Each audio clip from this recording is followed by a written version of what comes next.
हाँ जी, आपका परिचय बताएंगे? मैं Sanjeev Bakharwa, special PP UP government. आज बुद्ध पूर्णिमा जो पूरा विश्व बहुत ही हर्षोल्लास से मना रहा है, उस विषय में आप समाज को क्या संदेश देना चाहते हैं? देखिए, मैं सर्वप्रथम तो समस्त देशवासियों को भगवान तथागत गौतम बुद्ध जी के जन्म दिवस और उनके परिनिर्वाण दिवस और उनका जो ज्ञान प्राप्ति का दिवस है उसके विषय में सभी को हार्दिक शुभकामनाएं देता हूं। और ऐसे महामानवा जिन्हों का तीनों चीजें, देखिए, जन्म, मरण और एक ज्ञान प्राप्ति, एक ऐसे व्यक्तित्व ने तीनों चीजें एक ही दिन समाहित की। उस ऐसे पवित्र दिन की शुभकामनाएं देना, मतलब मैं खुद को भाग्यशाली महसूस कर रहा हूँ। और जहाँ तक सवाल है शांति का, तो देखिए, देश युद्ध एक बहुत विनम्र स्थिति होती है। कोई डरे ना डरे, लेकिन हर किसी के मन में युद्ध को लेकर एक दहशत होती है, एक डर होता है। तो हमारे देश के युवाओं को मैं एक ही संदेश दूंगा कि एग्रेसिव की तरफ कम और एक शांति की तरफ, किसी भी चीज का समाधान हो, हमारा अहित ना हो और हमारा देश सुरक्षित रहे। क्योंकि शांति प्रक्रिया और शांति का जो संदेश है बहुत अच्छा संदेश है। और मैं चाहूंगा कि जिस तरीके से भगवान गौतम बुद्ध ने शांति मार्ग अपनाकर अपने आप को यह प्रदर्शित किया कि वो कुछ है, और आज भली भांति उनसे पूरा देश ही नहीं अपितु विदेश भी परिचित है, तो मैं ये चाहूंगा कि उन्हीं की तरीके से हमारे जो देश का युवा है वो भी शांति व्यवस्था को अपनाए और शांति का रास्ता अपनाए और अपने देश की सुरक्षा करते हुए, और हमें अपने देश को आगे बढ़ाना है। धन्यवाद। धन्यवाद।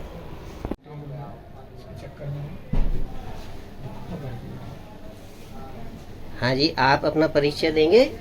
देखिए, मेरा नाम Ravikant Gautam advocate, SC/ST advocate welfare association का अध्यक्ष भी हूँ। जी। आज यहाँ पे आप शासकीय अध्यक्ष रहा हूँ उत्तर प्रदेश सरकार से। जी जी। आज आप यहाँ पे भगवान बुद्ध को समर्पित कुछ आयोजन कर रहे हैं, इस विषय में कुछ जानकारी देंगे? देखिए, आज हम ऐसे महामानव, महाकारुणिक और जो शांति के अग्रदूत हैं तथागत गौतम बुद्ध, जिनका आज के ही दिन जन्म, आज के ही दिन ज्ञान की प्राप्ति, आज के ही दिन महापरिनिर्वाण दिवस के लिए प्राप्त हुए थे, उसी त्रिविधि गुण जो आज की पूर्णिमा है, जिसे हम बुद्ध पूर्णिमा है, बुद्ध पूर्णिमा के शुभ अवसर पर हम ऐसे महामानव को अपनी श्रद्धांजलि और अर्पित कर रहे हैं। क्योंकि उन्होंने एक शांति का ऐसा पाठ हमें दिया और उन्होंने एक बात बहुत अच्छी कही थी, अत्य दीपो भव, कि अपना दीपक स्वयं बनो। और उन्होंने ये भी कहा था कि जो मैं कह रहा हूँ मेरी बातों पर विश्वास मत करो, मैं जो कह रहा हूँ आप उस रास्ते पे मत चलो, आप पहले उसके परखो, उसको जानो तब। क्योंकि मैं अपने को ईश्वर नहीं मानता, ना मैं ये चाहता हूँ कि आप मुझे ईश्वर मानो, मैं केवल आपको एक मार्गदर्शक हूँ, मार्गदाता हूँ। मैं केवल मार्ग तो बता सकता हूँ। जैसे उन्होंने 4 आर्य सत्य दिए, त्रिशरण दिए, पंचशील दिए। पंचशील और जो त्रिशरण है हमारे, पंचशील में सारा समावेश वही आ जाता है। अब पूर्वकालिक एक ही मैं कहानी आपके सामने बता रहा हूँ। अशोक एक महान चक्रवर्ती राजा हुआ करते थे। उन्होंने पूरी दुनिया पर राज कर लिया और पूरी दुनिया पर राज करते करते जब लास्ट में एक कलिंग युद्ध था, और कलिंग युद्ध में उन्होंने नरसंहार देखा और वहां देखा कि मानव का इधर नर, इधर धड़, ये बिल्कुल खून से लथपथ सब। तो उनका हृदय एकदम परिवर्तित हुआ। उन्होंने गौतम बुद्ध से शिक्षा ली। उनके एक चचेरे भाई थे। जानकारी मिली है हमें कि आप बुद्ध पूर्णिमा को बहुत ही महत्वपूर्ण तरीके से मनाते हैं, कुछ जानकारी देंगे इस विषय में? देखिए,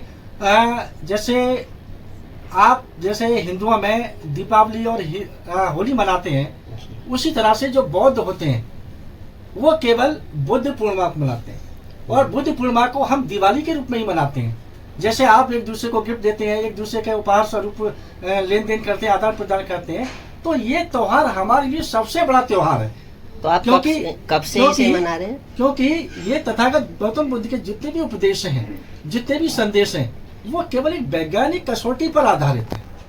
वो कभी पाखंड में उन्होंने मूर्ति पूजा की या पाखंड की उससे कभी भी समर्थन नहीं करा। आप कब से इसे मना रहे हैं? देखिए, मैं लगभग कम से कम 40 वर्ष से मैं इसे मना रहा हूँ और मेरे परिवार सारे के सारे बौद्धिस्ट हैं। मेरे बेटा है, एक बेटी है और मिसेज भी है। हम सभी बौद्धिस्ट फैमिली से बिलोंग करते हैं।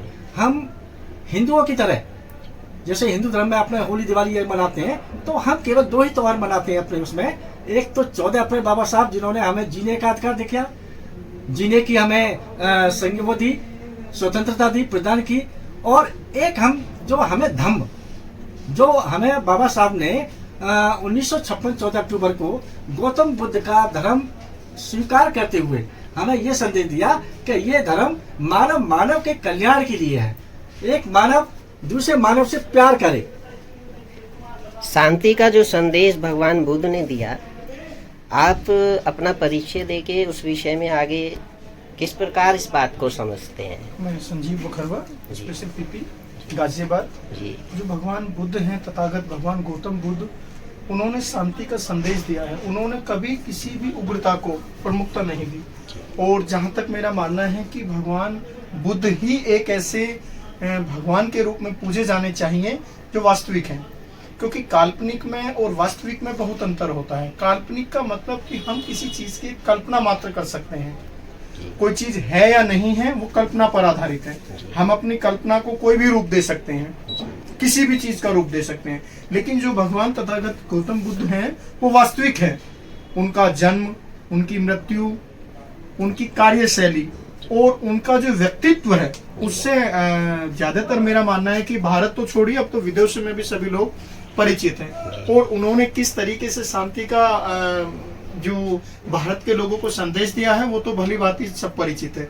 जैसे वो कथा थी, जो एक हंस था, उनको तीर लगा तो उनके भाई था जिन्होंने उसको आघात पहुंचाया था, तो उन्होंने किस तरीके से उसको, मतलब उसका घाव साफ करते हुए उसे एक इस तरीके से उस जीव को इतने अच्छे से साफ करके और उसको इतनी अच्छी सांत्वना देकर उसको ठीक किया।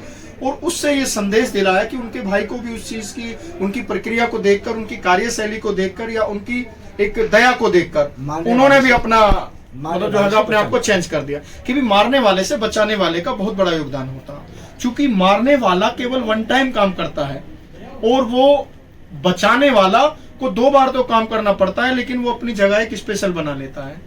और देखिए, भगवान का मतलब करुणा, दया भाव। यदि करुणा है, दया है, तो वहाँ भगवान का वास है। तो युवा पीढ़ी को आप क्या संदेश देना चाहते हैं? भगवान बुद्ध का क्या संदेश वर्तमान पूरे विश्व में महत्वपूर्ण बन चुका है, जहाँ एक तरफ पूरा विश्व युद्ध के कगार पर खड़ा है, ऐसे में भगवान बुद्ध क्या संदेश देते हैं? युवाओं को क्या सीखना चाहिए? देखिए, मेरा युवाओं से एक ही गुजारिश है, एक ही आग्रह है कि वो भगवान गौतम बुद्ध के संदेशों को, आदर्शों को, उनके शिक्षाओं को अमल करें, उनके बताए हुए मार्ग पर चलें।